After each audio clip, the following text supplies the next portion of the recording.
Young children are attuned to the names of the people they love and fairly rapidly learn to recognize and pay attention to those familiar names.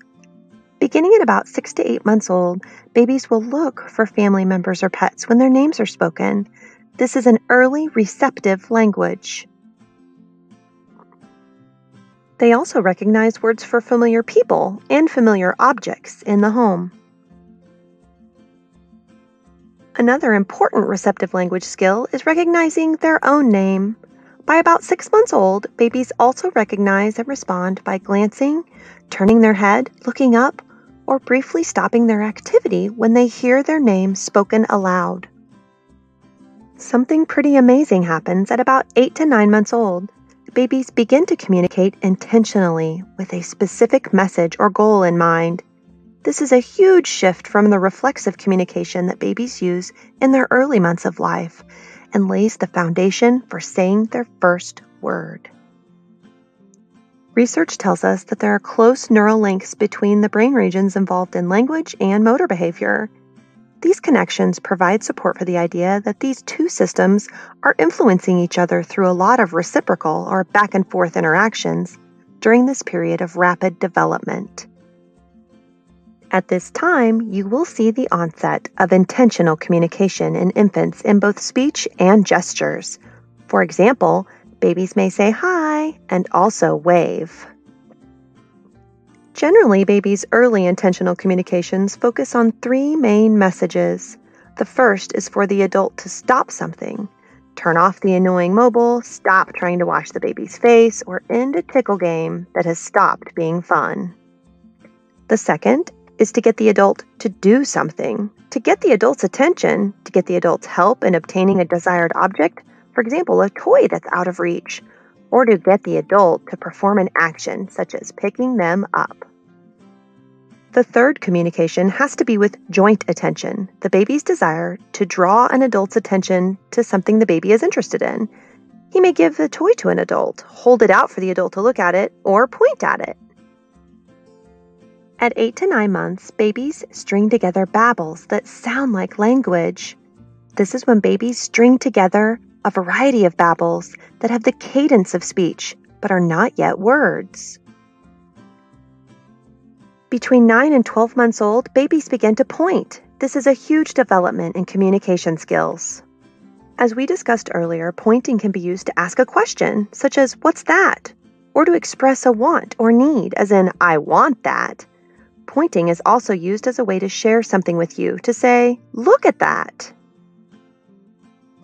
Another skill that emerges at or around 9 months old is the ability to understand simple requests in context, such as when an adult says, "Can mommy have a cracker?"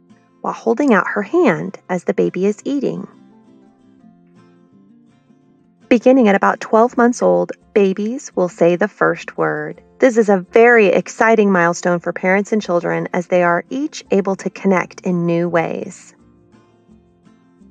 However, learning how to talk started long before children's first birthday.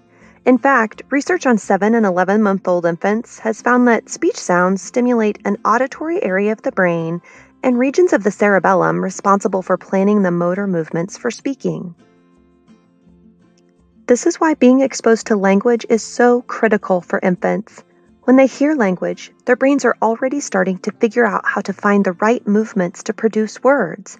They are laying the foundation for language skills later on.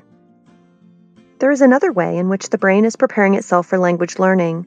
Shortly after birth, newborns can perceive many speech sounds. In fact, they can perceive speech sounds that even their parents cannot detect. Some researchers believe that the newborn baby's brain is prepared to learn any human language by being capable of perceiving a wide range of speech sounds, including those they have never heard. They are, in this sense, citizens of the world, because the brain doesn't know at birth whether the baby is going to have to learn Russian, English, Chinese, Korean, Swahili, or any other language. So the newborn brain has to be ready to learn any of these languages. That ability begins to diminish as the baby develops. And by the second half of the first year, the baby begins to lose the ability to perceive many different speech sounds and becomes especially sensitive to the speech sounds that are part of the language or languages she overhears every day. In a sense, the brain reorganizes itself from being a universal perceiver of speech sounds to becoming specialized for the speech sounds of the language the baby is going to be learning. This reorganization helps the brain become a really excellent language learning device, as we shall see in the growth of the vocabulary in the second year.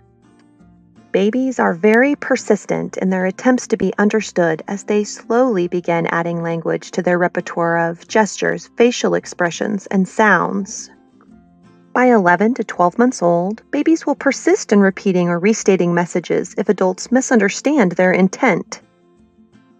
This means that babies will add to their message, or change their behavior to communicate with you if you don't initially understand. This persistence is important because it shows their desire to be understood. Think about strategies that promote early communication skills in the first year of a baby's life.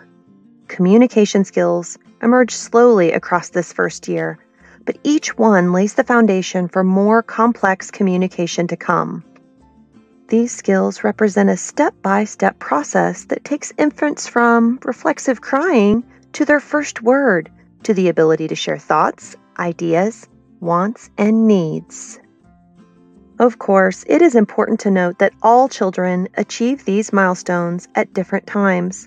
Some children may achieve communication milestones sooner or later than others, and still be well within the range of typical development. These are a few of the strategies you can use to support language ability in your child. Use a higher-pitched voice. Young babies seem to prefer the higher intonation. Talk with babies. Respond with words to their sounds, gestures, and expressions. Pause and give babies an opportunity to participate in the conversation with sounds, action, or gestures. Sing songs to babies.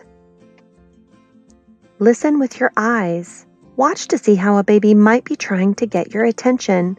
Observe to notice the meaning behind the baby's cues, movements, and vocalizations. For example, how does your baby tell you she wants to play or that he is tired? Use your baby's name when you talk to her. Label common objects. This helps children learn new words. Narrate or describe aloud routines and activities that you share with your baby. This is referred to as sportscasting. Play turn-taking games like peekaboo or rolling a ball back and forth. Read books one-on-one with your baby. Talk about the pictures.